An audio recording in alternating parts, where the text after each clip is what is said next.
Coucou les ladies et les gents, bon retour sur ma chaîne, bon retour pour une nouvelle vidéo. Je suis très contente de vous retrouver à nouveau pour une nouvelle vidéo. Comme vous pouvez le voir, aujourd'hui je me retrouve au bord du lac.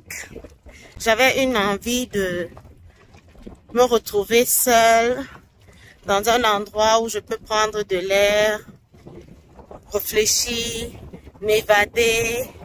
Et c'est ce genre de choses que je fais habituellement lorsque j'ai vraiment envie de me retirer de mon espace habituel pour me ressourcer. Je pars marcher dans la nature, je viens au niveau du lac, laisser le vent et le bruit des vagues me porter. Et du coup, avec cette ambiance, j'ai eu une envie de partager avec vous. J'ai fait dernièrement une vidéo où je parlais de la dépendance affective et je vous ai partagé comment j'étais dépendante affective et aussi comment est-ce que marcher par le Saint-Esprit m'a aidé à m'en sortir, ou du moins m'a mise sur la voie de la guérison. Du coup, je me suis dit que ça pouvait lever des questions pour certaines personnes et se demander comment savoir lorsqu'on est dépendant affectif, quels sont les signes. Donc c'est ce que je veux partager avec vous dans cette vidéo, à savoir les signes qui montrent que nous sommes en train de fonctionner dans la dépendance affective.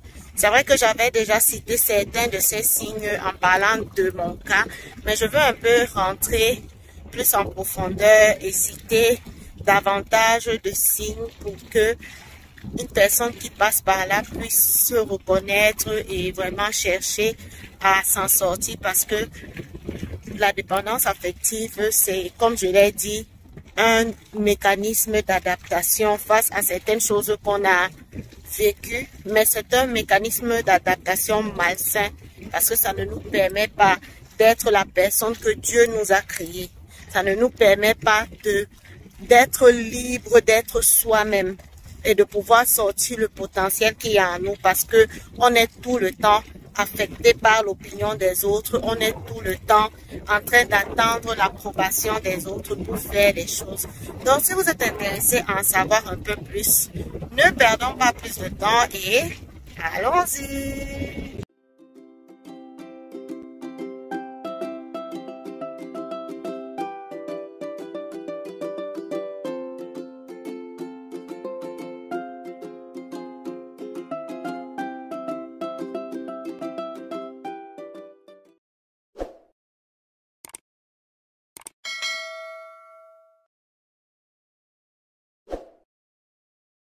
Si tu passes ici pour la première fois, moi je suis la Queen Esther et c'est sur cette chaîne, je te partage ma foi à travers mes expériences de vie. Je te partage l'évangile et je te montre un tout petit peu de mon style de vie chrétien. Et aussi, je propose des vidéos informatives sur le domaine du nursing pour toutes les personnes qui sont intéressées à se lancer dans le domaine ici aux États-Unis. Donc, si c'est quelque chose qui te parle, quelque chose qui t'intéresse, n'hésite surtout pas à t'abonner et à cliquer sur la cloche de notification pour ne perdre aucune de mes vidéos à l'avenir. Je tiens à dire merci à tous les anciens abonnés et n'hésitez surtout pas à liker la vidéo d'entrée de jeu, parce que vous regardez les vidéos, mais très peu de personnes like. Du coup, la vidéo stagne, même quand c'est un sujet qui est intéressant, qui peut aider quelqu'un. La vidéo ne va pas loin parce que il n'y a pas vraiment d'interaction. Donc, n'hésitez vraiment pas à laisser un like. Donc, nous allons parler des signes qui montrent qu'une personne est dépendante affective. Le premier signe, c'est la faible estime de soi ou encore la faible affirmation de soi. Donc, lorsque tu es une personne qui n'a pas une bonne estime d'elle-même, une faible estime d'elle-même, très souvent, tu ne sauras pas t'affirmer. Très souvent, tu ne prendras pas les devants. Tu ne pourras pas euh, dis ce que tu penses, parce que selon toi, tu es peut-être en train de te tromper. Selon toi, tu n'es pas peut-être la personne qu'il faut pour parler d'un certain type de sujet. Tu as peur de, du conflit. Du coup, tu n'affirmes pas en fait tes positions. Tu es toujours en train de laisser cours aux autres, de prendre les devants, de décider.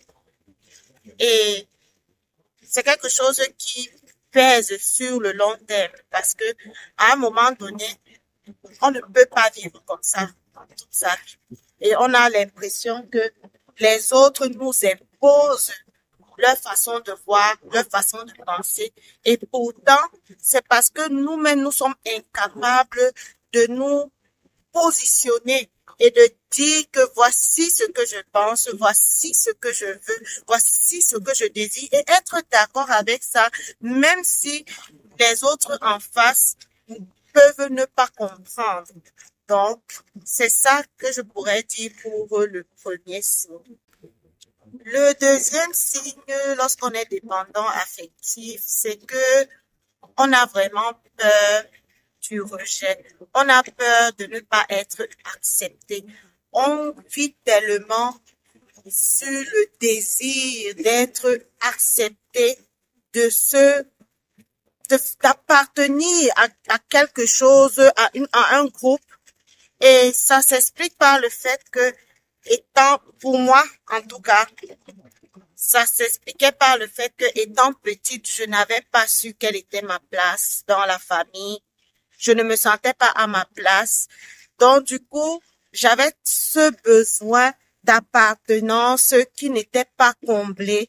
Et donc, je me disais que si je me positionne tel que je suis, je vais repousser les gens. Et pour ne pas donc repousser les gens par peur de ce rejet, il fallait que je me fasse toute petite. Donc, généralement, c'est comme ça que les personnes qui sont dépendantes affectives vont fonctionner. Elles vont se faire toutes petites. Elles ne vont pas s'affirmer, comme on l'a dit dans le premier signe, juste parce qu'elles ont peur que si elles le font, elles vont être rejetées. Et parce qu'elles ont tellement envie d'appartenir, elles ont tellement ce besoin d'appartenance qui est un besoin légitime. Si vous connaissez la hiérarchie de Maslow, vous allez comprendre que le besoin d'appartenance est un besoin légitime chez un être humain, mais juste que pendant la phase de croissance dans laquelle quelqu'un peut pouvoir bâtir ce lien d'appartenance dans sa famille, il n'y a pas eu en fait le cadre qu'il fallait pour cette personne-là pour créer vraiment ces liens d'appartenance et du coup, elle commence à rechercher ces liens dans d'autres relations et pour que ça puisse fonctionner, qu'elle ne se sente pas rejetée, elle préfère donc se faire petite, elle préfère donc s'effacer pour que, bon, voilà, elle puisse se faire accepter, quoi. Et ça va donc nous faire entrer dans le troisième signe qui est la peur du conflit. Quand on est dépendant affectif, on a très peur du conflit. Pourquoi? À cause de cette peur du rejet-là.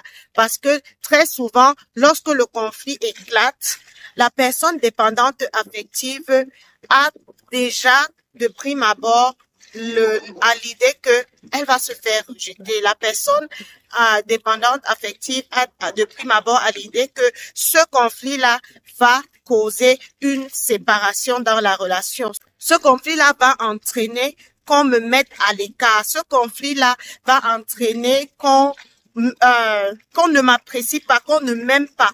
Et du coup, la personne dépendante affective, au lieu de s'affirmer, au lieu de donner ses positions, au lieu de vraiment être ferme dans ses convictions, elle va plutôt laisser les autres prendre les devants, elle va laisser les autres donner le rythme dans les relations. Ce n'est pas seulement dans les relations amoureuses, mais dans les relations en général, même dans les relations amicales. Et tu vas voir ce genre d'exemple où, par exemple, on te demande que qu'est-ce que tu penses? Où est-ce que tu veux qu'on aille manger au restaurant? Et tu dis, ah, je sais pas. Toi, qu'est-ce que tu en penses? Et ce n'est pas que c'est quelque chose qui arrive une fois, mais c'est quelque chose qui est constant, votre façon de faire.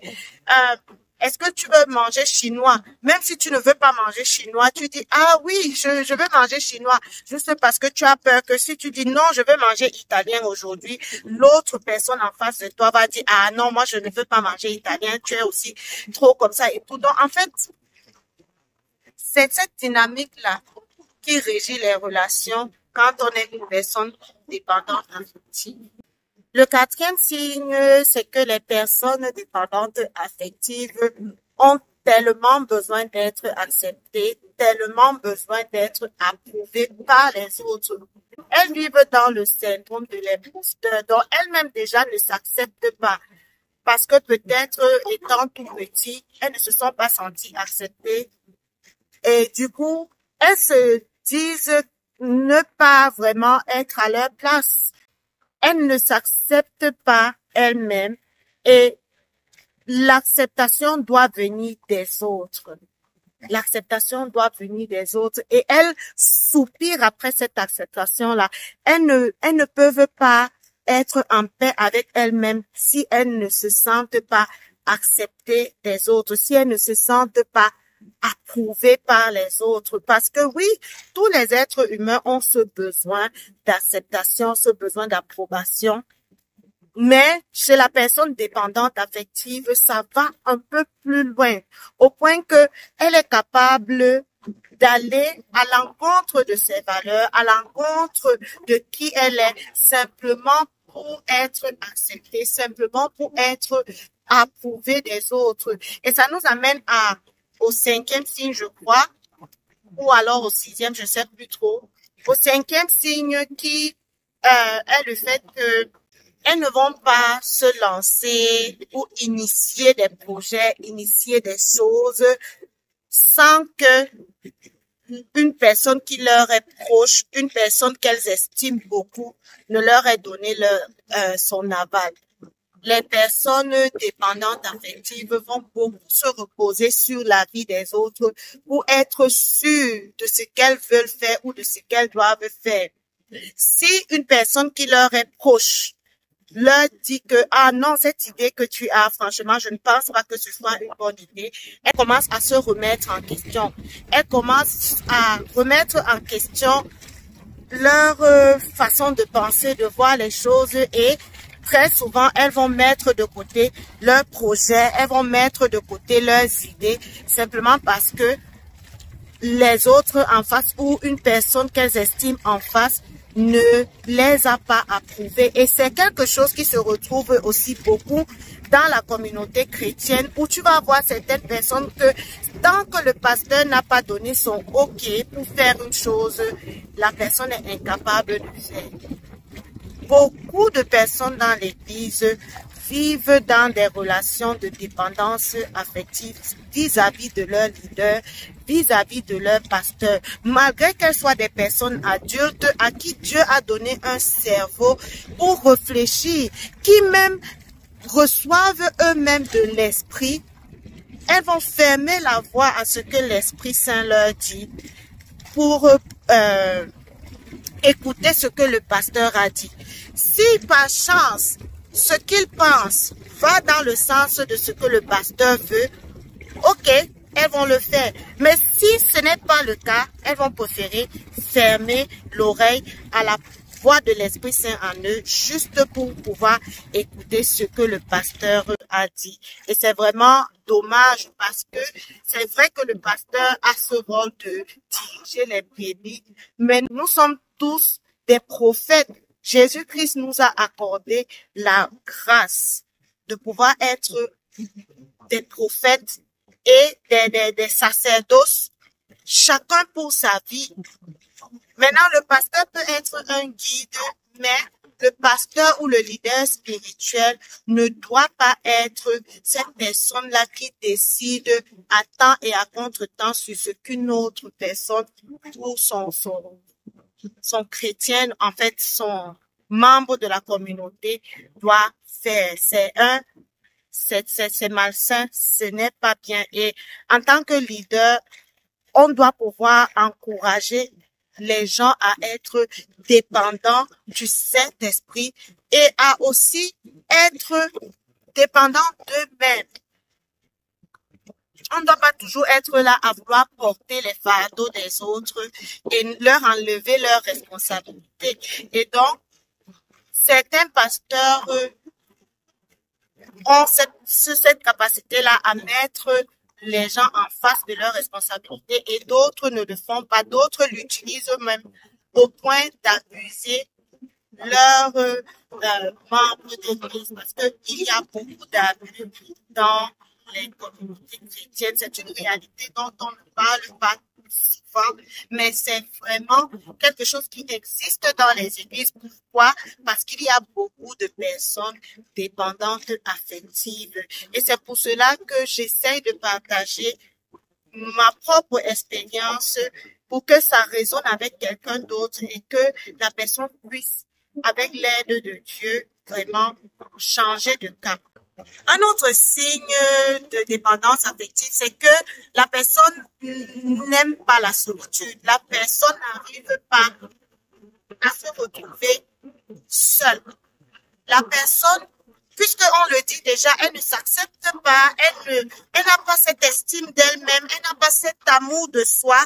Donc, sa présence, être seule dans sa propre présence, l'insupporte. Et c'est une personne qui va constamment vouloir être autour des gens. C'est une personne qui va constamment vouloir être dans des relations, que ce soit des relations amicales ou des relations amoureuses. C'est une personne qui a du mal à accepter la solitude. Et vous voyez donc dans ce cas, beaucoup d'entre nous nous retrouvons dans des mariages, pas parce que c'était un désir sain, mais c'était juste pour combattre cette solitude-là due à la dépendance affective parce que la solitude, c'est une bonne chose.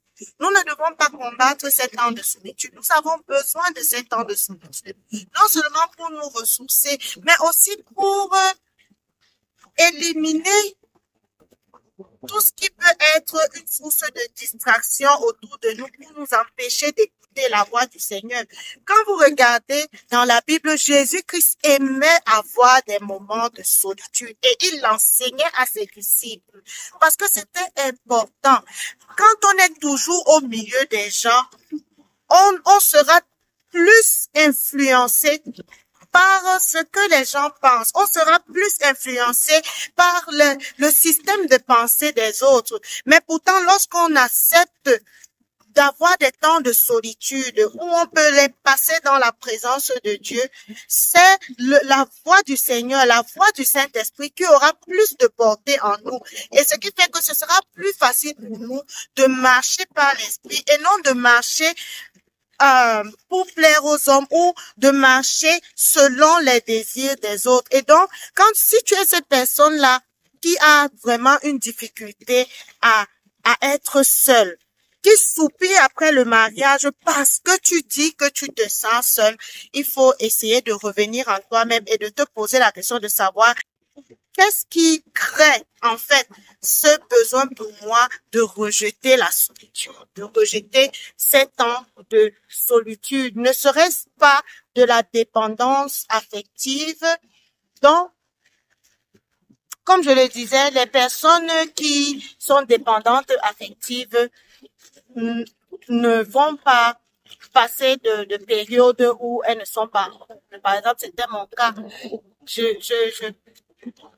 ne restais pas très longtemps sans être en couple parce que j'avais l'impression de m'appeler et de ne pas avoir de la valeur si je ne suis pas avec quelqu'un.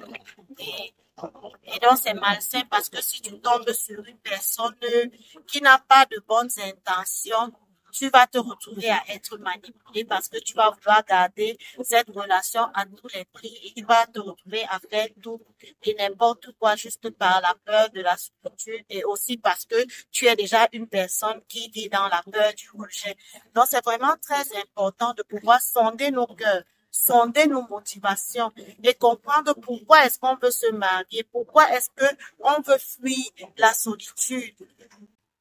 Et ça nous ramène vraiment à l'autre signe qui est le fait de constamment se retrouver dans des relations toxiques. Si tu es une personne qui a tendance à te retrouver dans des relations dites toxiques, il faut que tu te poses vraiment la question. Très souvent, les gens se disent que c'est l'autre. Mais en réalité, si tu as pu te retrouver dans cette relation-là, ça veut dire qu'il y avait quelque chose en toi qui a créé une connexion entre toi et l'autre personne. Et tu dois pouvoir être froid et aussi sincère avec toi-même pour te demander qu'est-ce qui en moi a attiré la personne vers moi.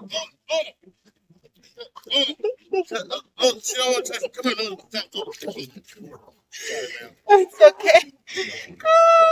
Mon Dieu. Moi qui ai horreur des chiens, voilà le chien d'autrui qui vient pour me... Heureusement que j'ai gardé mon calme. Avant, j'aurais sauté, me retrouver dans l'eau.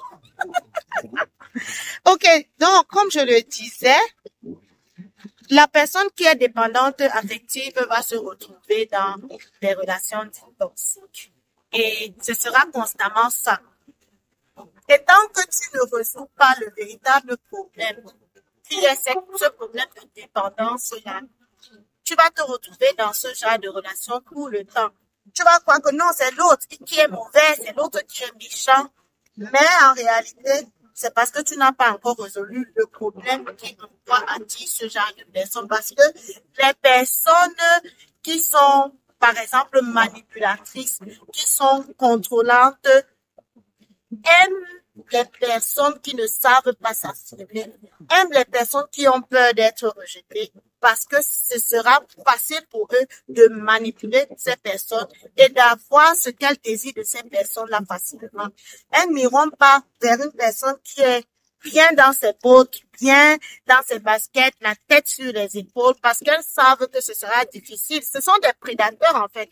Un prédateur, même quand vous regardez dans la nature, il ne choisit pas sa proie comme ça. Ils choisissent toujours soit une proie qui est malade, soit une proie qui est plus jeune, donc qui ne sait pas se défendre, soit une proie qui est isolée.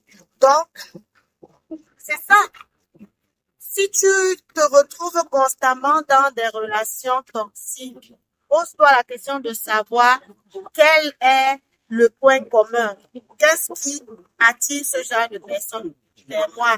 Et certainement, tu verras que il y a quelque chose qui est lié à de la dépendance affective. Donc, c'est quelques points que je voulais partager avec vous. Il y a beaucoup de points et je vous invite dans les commentaires à me dire ce que vous pensez. Si vous avez expérimenté la dépendance affective, comment est-ce que vous vous en êtes sorti? C'est vraiment important, je vous assure. Quelqu'un qui est dans la dépendance affective ne peut pas relâcher son plein potentiel. Quelqu'un qui est dans la dépendance affective ne peut pas véritablement servir Dieu parce que pour elle, l'approbation des hommes sera au-dessus de l'approbation de Dieu et ce sera compliqué. Il y aura toujours un combat intérieur entre Dieu m'attend à faire ceci, mais si je le fais, les autres vont dire quoi? Et c'est ça, c'est un autre signe aussi. Toujours et constamment en train de se poser la question de savoir qu'est-ce que les autres vont dire. Ça aussi, c'est un autre signe de la dépendance affective. J'espère vraiment que cette vidéo aura parlé à quelqu'un. Laissez-moi savoir dans les commentaires. c'est ce que je voulais vraiment partager avec vous. J'ai vraiment à cœur de partager sur ces sujets en cette saison parce que je crois que ça va aider d'autres personnes à s'en sortir. Et sachez que tout comme ça a été mon cas, le Saint-Esprit peut vous aider si vous êtes sincère, si vous reconnaissez vraiment que ce que vous traversez, ce n'est pas normal. Ce n'est pas normal de m'attendre toujours aux autres. Et si vous criez à l'aide de Dieu, il viendra par son Saint-Esprit vous aider, vous apporter la guérison.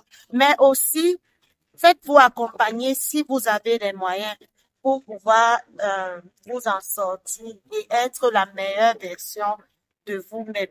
Donc, je vous remercie de m'avoir écouté. J'espère qu'on se retrouvera très bientôt dans une nouvelle vidéo. N'hésitez pas à liker celle-ci, à commenter, mais surtout à la partager à une personne proche de vous. Si vous avez remarqué que cette personne-là a manifeste les signes que je citais dans cette vidéo. N'hésitez pas vraiment à partager cette vidéo à cette personne-là pour vraiment l'aider à se reconnaître et à se mettre sur la voie de la guérison.